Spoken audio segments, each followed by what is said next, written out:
Hola chicos, bienvenidos a este nuevo vídeo en el cual continuaremos con el estudio del bloque de microbiología centrándonos en los organismos procariotas. Ya comentamos en el vídeo anterior que este sería el grupo en el que centraríamos nuestra atención durante este bloque, pero no es el único grupo de microorganismos que existen, ¿sí? Aunque debido a su importancia económica es el que vamos a estudiar más a fondo. Todo el material relacionado con los procariotas, con sus características generales y con la forma celular y estructuras que poseen, lo podéis encontrar en las diapositivas y complementarlo con el libro en el tema 6, ¿de acuerdo? Empezamos estudiando estos procariotas centrándonos en sus características estructurales comunes, y es que como organismos procariotas lo que vamos a hacer es compararlos con los eucariotas y ver en qué se diferencian. En concreto, estos organismos procariotas carecen de núcleo, no tienen una membrana interna nuclear que proteja su material genético. Como no tienen tampoco ningún sistema interno de membrana, no presentarán orgánulos membranosos en su citoplasma del tipo aparato de Golgi, retículo endoplasmático o lisosoma. De manera que lo que vamos a hacer es tener un citoplasma, en este caso se llama protoplasma. Ese protoplasma va a contener todas las enzimas y va a seccionar, dependiendo de las zonas de la célula, unos procesos frente a otros, pero sin necesidad de utilizar membrana interna. Y por último, todos los organismos que tenemos dentro de este grupo son unicelulares. Debido a que no poseen núcleo, la regulación de su material genético es diferente al de eucariotas y es mucho más complicado tener una estructura de tipo pluricelular sin esta posibilidad de regulación y organización, ¿vale? Aún así, aunque parezca a simple vista que pueden ser organismos más sencillos porque carecen de núcleo, no presentan orgánulos y sean unicelulares, son muy complejos metabólicamente, y es que son el grupo con mayor éxito a nivel ambiental. Son el grupo más diverso, pueblan casi todos los ambientes conocidos en la Tierra y solo se conoce un pequeño porcentaje de los procariotas que existen en nuestro planeta. Cada año se descubren especies nuevas de procariotas e incluso los procesos evolutivos dentro de estos organismos unicelulares son mucho más rápidos que en los organismos pluricelulares, por lo que se generan especies nuevas a cada momento. Si nos centramos en la clasificación de este grupo grande de procariotas, veremos que dentro de él englobamos a dos dominios. Según la clasificación de dominios de Wush, en el 1977, todos los seres vivos se dividen en tres dominios basados en su tipo celular, que son las bacterias, las arqueas y los eucariotas, ¿de acuerdo? Estos tres dominios tienen características genéticas comunes debido a que todos provienen de un antecesor común unicelular. Ahora, si nos centramos en cómo es su tipo celular, solo tenemos células eucariotas en el grupo Eucaria, en el dominio Eucaria, mientras que las bacterias y las arqueas son células de tipo procariota. En un inicio se separarían en dos ramas, las bacterias de la rama que daría lugar a las arqueas y a los eucariotas, y luego más adelante las arqueas y los eucariotas se separarían con la aparición de ese núcleo celular que protege el material genético, ¿sí? Por lo tanto, vamos a estudiar dos dominios dentro de estos procariotas, centrándonos sobre todo en el dominio bacterias. Pero antes habrá que pasar un poquito sobre la arquea y que sepamos que existen y las grandes implicaciones económicas y sobre todo a nivel investigador que tienen estos procariotas. Estos organismos procariotas, arqueas, hemos visto que surgían después de la división entre bacterias y esa rama común que me daría lugar a los eucariotas y a las arqueas. Y es que estos organismos vamos a ver que tienen características a caballo entre los dos grupos. ¿Eso significa que son un eslabón entre los dos grupos? No, son un grupo aparte, lo único que conserva características propias del grupo de los procariotas, pero sí observamos características comunes a los eucariotas debido a que proceden ambos de esa misma rama evolutiva, ¿sí? Estos organismos procariotas carecen de núcleo, como su nombre indica, y de orgánulos membranosos, pero si estudiamos a nivel metabólico y a nivel genético son mucho más similares a los eucariotas que a los procariotas. En concreto, podemos fijarnos en su cromosoma viendo que su cromosoma es un cromosoma circular, igual que en procariotas, pero en este caso sí está asociado a histonas, igual que en el de eucariotas.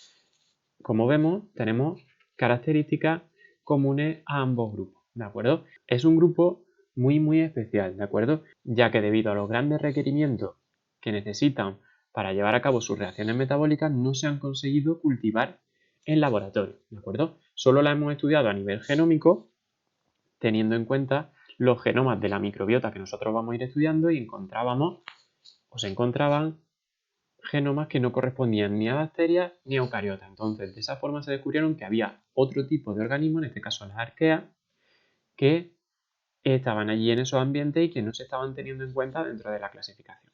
Nosotros vamos a ver que las condiciones en las que esas arqueas viven son muy extremas, de ambientes de unas temperaturas muy elevadas, de una salinidad extrema o de una acidez extrema. De esa forma, nosotros estamos identificando estos organismos como extremófilos, es decir, que viven en ambientes o condiciones en las que otros seres vivos no serían capaces de sobrevivir. Por ejemplo, ambientes prácticamente saturados de sales en los que otras bacterias u otros organismos unicelulares morirían por presión osmótica. Estas arqueas son capaces de sobrevivir, ¿vale? Debido a estos ambientes extremos en los que viven, tienen metabolismos muy complejos y diversos. Por lo tanto, encontramos reacciones químicas o aprovechamiento de algunos sustratos químicos que no se nos ocurriría que un ser vivo pudiera utilizar, ¿vale? Cada vez se sabe más sobre las arqueas, pero es un grupo muy desconocido comparado con el resto de microorganismos que conocemos. El otro gran grupo de procariotas en el que vamos a centrar nuestro estudio son las bacterias, ¿vale? Son el grupo más diverso de microorganismos y tienen una serie de características que nos hacen identificarlas como un grupo taxonómico como tal, ¿de acuerdo? Este grupo carece de núcleo orgánulo membranoso como todos los procariotas y su tamaño es muy diverso, oscilando de entre la micra y las 10 micras, ¿de acuerdo? Micra y micrómetro son lo mismo. Presentan además una pared de tipo celular con peptidoglucano, no con celulosa, como la que veíamos en las células vegetales. Su cromosoma es circular desnudo. ¿Qué significa que es circular desnudo? Que no presenta proteína del tipo histona asociada a él, ¿de acuerdo? Es simplemente el ADN con algún tipo de proteína que se utiliza para regularlo, pero no de la familia de la histona. Además, sus genes no presentan intrones, lo que significa que todo el material genético que tiene codifica para proteínas. Sus ribosomas son diferentes a los de eucariotas, siendo más pequeños, ¿de acuerdo? Son con un coeficiente de sedimentación de tipo 70S, al igual que los que veíamos en cloroplasto y mitocondria, debido al origen procariota de estos. Y vemos que, aunque tengan reproducción de tipo asexual, sí que pueden introducir variabilidad genética intercambiando ADN a través de plasmidos, ¿de acuerdo? Siempre van a presentar una organización de tipo unicelular. Y es que es muy difícil que un procariota, en base a su regulación génica, fuera capaz de conseguir formar o dar lugar a organismos de tipo pluricelular, ¿vale? Estas características que estamos viendo aquí, estas 8 características, son las claves para identificar a una bacteria. Es decir, si a nosotros nos preguntaran alguna vez en el examen cuáles son las características que a mí me permiten diferenciar las bacterias de los organismos de las células eucariotas, serían estas 8, ¿vale? En contraposición con las distintas características que tenía la célula eucariota. A las bacterias las podemos clasificar según diferentes criterios que se han venido utilizando dependiendo del uso que se le daban a estas bacterias en el laboratorio, ¿vale? El primero sería clasificarlas según su metabolismo, en concreto según su anabolismo, y es que las bacterias pueden ser quimiosintéticas o fotosintéticas. Y dentro de estas quimiosintéticas o fotosintéticas tenemos distintos grupos según el sustrato que utilicen, si es inorgánico u orgánico, teniendo bacterias de tipo quimioautótrofo o quimioheterótrofa y bacterias de tipo fotoautótrofa o fotoheterótrofa. Para entender un poquito mejor esto, convendría que repasáramos los conceptos de autótrofo, heterótrofo, quimiosintético y fotosintético del tema 14. Además de la clasificación según su metabolismo, también las podemos clasificar según la estructura de su pared. Y es que encontramos dos grandes tipos de estructura de pared celular dentro de las bacterias. Como hemos visto, su pared celular se basa en un compuesto que no es la celulosa, sino que es el peptidoglucano. Y dependiendo de cómo se dispongan las capas de peptidoglucano en su pared, tenemos dos tipos de bacterias a las que damos nombre según su reacción frente a un medio de tinción que es la tinción de Gram. Tenemos bacterias de tipo Gram positiva, ¿de acuerdo? Cuando son positivas frente a la tinción de Gram. En este caso, estas bacterias Gram positivas, como estudiaremos más adelante, tienen varias capas de peptidoglucano y no presentan una membrana de tipo externa, después de su pared. Mientras que las gram negativas son aquellas que son negativas frente a esa tinción de gram y solo presentan una capa de peptidoglucano cubierta por una membrana externa. ¿De acuerdo? De forma que tenemos dos tipos de bacterias según su pared. También cabe destacar que, aunque la gran mayoría de bacterias tiene pared celular basada en peptidoglucano, hay algunos grupos que no presentan pared celular y que por tanto en esta clasificación no tendrían cabida. La última clasificación que vamos a ver de los tipos de bacterias se basa en su forma y es que es la que más ha sido utilizada a lo largo de la historia de la microbiología, porque era lo que podíamos ver a través de esas técnicas de microscopía y cómo nosotros podíamos identificar las bacterias. Además que veíamos que la forma de relacionarse de los grupos de bacterias según su forma era muy similar.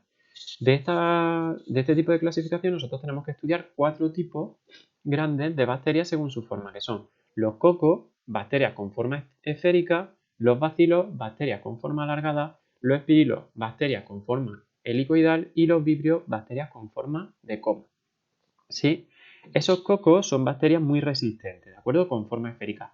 ¿Por qué son tan resistentes? Debido a que su forma esférica hace que la relación superficie y volumen sea mínima, por lo tanto, su relación con el ambiente es muy pequeña. De esa forma, tanto para lo bueno como para lo malo, puede evitar determinados agentes que pudieran degradar esa bacteria, ¿vale? Pueden agruparse además, como veremos más adelante, formando distintas ultraestructuras. Luego, los bacilos, que sería el siguiente tipo, son aquellos que tienen forma alargada, ¿vale? Bacilo viene de la palabra báculo, que significa bastón, forma de bastón, ¿vale? Como si fuera un pequeño rectángulo con los bordes redondeados. Vemos que estos bacilos son menos resistentes. ¿Por qué? Porque su superficie con respecto al medio es mucho mayor, ¿vale? Entonces están en mayor contacto con el medio debido a que necesitan mayor captación de esos nutrientes, ¿de acuerdo? Normalmente viven en medios ricos en nutrientes que le permiten ser captados a través de esa membrana. Nosotros además veremos que estos bacilos, debido a que viven en esos medios ricos en nutrientes y que su relación con el medio es más amplia, que los cocos necesitan estructuras que le permitan protegerse frente a situaciones adversas. En concreto, los bacilos, gran parte de ellos pueden desarrollar lo que se conocen como endosporas o formas de resistencia, que son formas que tienen esas bacterias para resistir a las condiciones adversas en el momento en el que lleguen.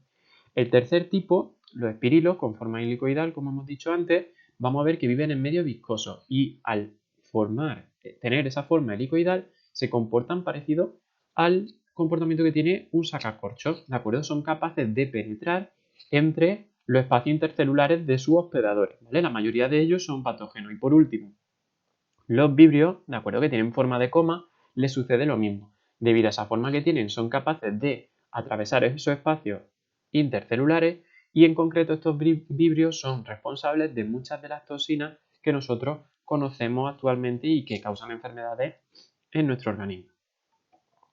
Aquí tendríamos ejemplos de esos tipos bacterianos, ¿de acuerdo? De los cocos, por ejemplo, tenemos ahí una foto del Staphylococcus epidermidis, que es una bacteria que vive sobre nuestra piel.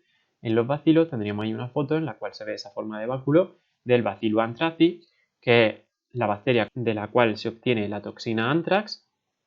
Los espirilos, ahí tenemos un ejemplo que es el Leptospirillus interrogans. Y por último los vibrios con esa forma de coma, y tenemos ahí el ejemplo del Vibrio cholera, que es la bacteria causante de la enfermedad del cólera. Nosotros hemos visto que los cocos son capaces de agruparse formando esa ultraestructura, y es que los cocos, debido a su pequeña superficie, son capaces de agruparse unos con otros, ¿vale? Si un coco se agrupa en una estructura formada por dos cocos juntos, lo llamamos diplococo. Y esos diplococos pueden a su vez agruparse en otro tipo de estructuras, que pueden ser o bien tridimensionales o bien bidimensionales. Si son bidimensionales, como por ejemplo los estreptococos, los estafilococos, en este caso vamos a ver que tenemos distintas agrupaciones de un número variable de cocos y dependiendo si se agrupan formando cadenas o formando planos, tendremos estreptococos en el caso de las cadenas o estafilococos en el caso de que formen planos. Si ahora yo apilo estos planos en 3 dimensiones y tengo una estructura tridimensional, hablaré de sarcinas, ¿de acuerdo? Esas sarcinas serían estructuras tridimensionales de coco. Estos cocos todos provienen de la misma célula madre, de manera que un grupo de estafilococos todos tienen el mismo material genético uno a otro, son clones unos de otros, ¿sí?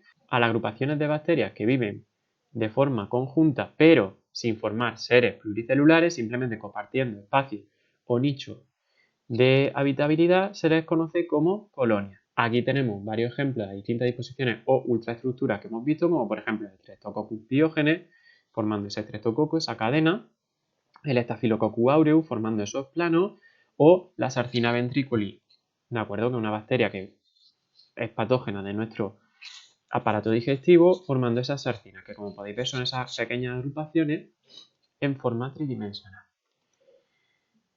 En el siguiente vídeo nos centraremos en estudiar la estructura celular bacteriana. ¿Qué es lo que tenemos que tener claro de lo que hemos visto hoy? Cómo se agrupan los microorganismos de tipo procariota, que tenemos dos grandes grupos, que son las arqueas y las bacterias, y dentro de estas bacterias las distintas formas que tengo de clasificarlas, centrándome principalmente en la clasificación según su forma, aunque actualmente ya os comento que la clasificación más utilizada es la clasificación a nivel de metabolismo, porque es la que mayor interés económico presenta, ¿sí? Espero que os haya servido el vídeo de hoy y nos vemos en el siguiente. Un saludo.